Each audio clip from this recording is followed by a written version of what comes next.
Hello and welcome to my video working with templates. As you've seen on some of my videos that I got in YouTube for you, that I like to use templates, some little patterns again and again. As you might know, when you've been doing some sewing on your sewing machine, you wonder sometimes, why do I have suddenly material left over on one end that wasn't there in the beginning? Well, that is exactly the reason why I like to work with those templates. Because any difficult material, as an example, you might have a jersey, a very stretchy material, or you have a very thick wool that likes to stretch or pull, and it's very difficult to hold it unless you put hundreds of needles in while you're scratching up your arms. It's not very nice. I don't like that. And that's why I like to make myself templates for more or less anything and everything with the sewing, because it makes it so much easier for me.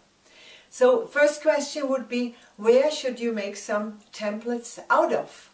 Well, there's many possibilities. It should be, for a start, a piece of paper that's got a certain thickness, not a cardboard, that will be too thick already.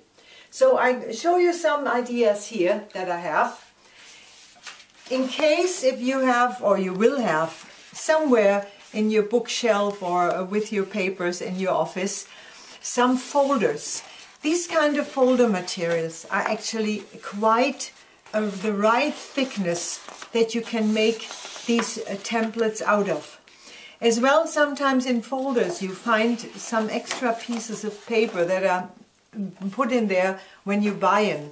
Also those, this is slightly thicker than this pink one that I got here, but it's also possible to use.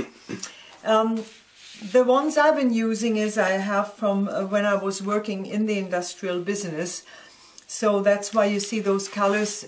You can find them, of course, in certain online shops or in a paper shop that you have around the corner.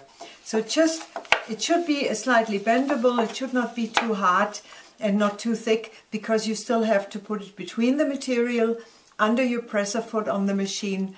So it should be just like that. As I said, this folder material, paper folder material, is quite a good material for that.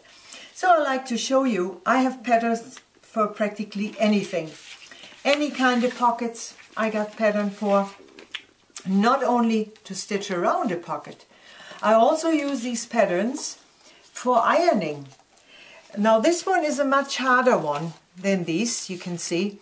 I wouldn't use that necessarily for stitching, for my sewing machine, but I definitely use it if I want to make a pocket that I'm just stitching on top of a material. So I put this on the material and I can easily iron this over. You can see on this particular one, it's been used several times. It's been used with the steam ironing. That's why I think you might be able to see this, that it's been crinkled up here. That's from all the steam. It must have been wet at some times. But it's very nice and easy to iron a pocket over.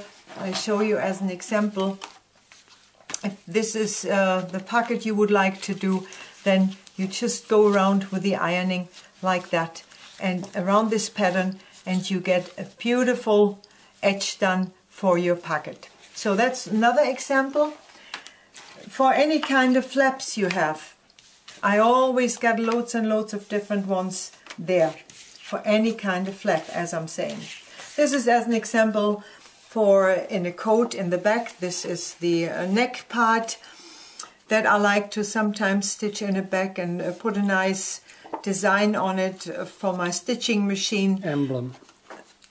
What is it called? Emblem. An emblem. Well, see, I got my translator here today. That's very handy, very nice. So, even that you can do, and also you would, first of all, use this for cutting your emblem, or you can also iron it around with that. This one I used for doing my trousers. If you look at my video doing trousers, without this, I wouldn't like to do the fly on my trousers, because I wouldn't get it nice and even. So that's another one. Or you make yourself some, if you want some little... lapels. That's not a lapel. Nay, my dear, that's just a little Spänkchen. We say Spänkchen. Okay, anyway, you know what I mean. So, which means if you have more than one on a coat, you get them really, really even and exactly the same as you do this. Now, what is also important is, so you have two materials lying together which you want to stitch and make, as an example, a flap out of it. But you notice it all slides around. So here's my next trick. You get from your husband, that's just doing the interpreting here, you get some sanding paper. It's got to be a very smooth one, not a rough one. Fine. A very fine one. Okay, you need a very fine sandpaper. And you will just tack that on the back, on the part you want to stitch over. And then you put this on top of the material, stitch around here, and you will see nothing will move. And you get a perfect finish flap out of this. I got it done here already. Or here on this little part. I made this a little bit longer so I can hold it better. That's the only reason for that.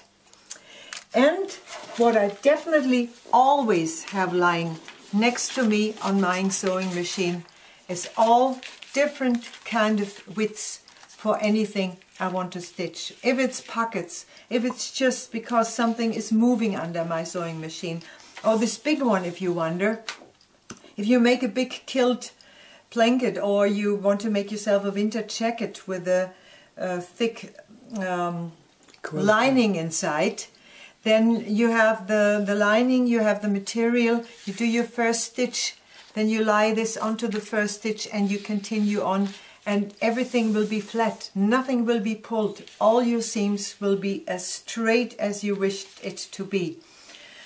Well, that's about all I got to say to you about all my templates that I'm using. So maybe try this or watch my next video or all my videos and you will see how many times and for how many things I'm using all these patterns that I made for myself in any size. You will not regret it. You will use it, believe me, and you will be surprised how suddenly something you couldn't get done before correctly. It was moving. You weren't satisfied with your job at the end. Do it with a template and you will love it. I'm thanking you so much for watching all my videos. Don't forget to give me a nice comment. I wish you a good time. Bye for now.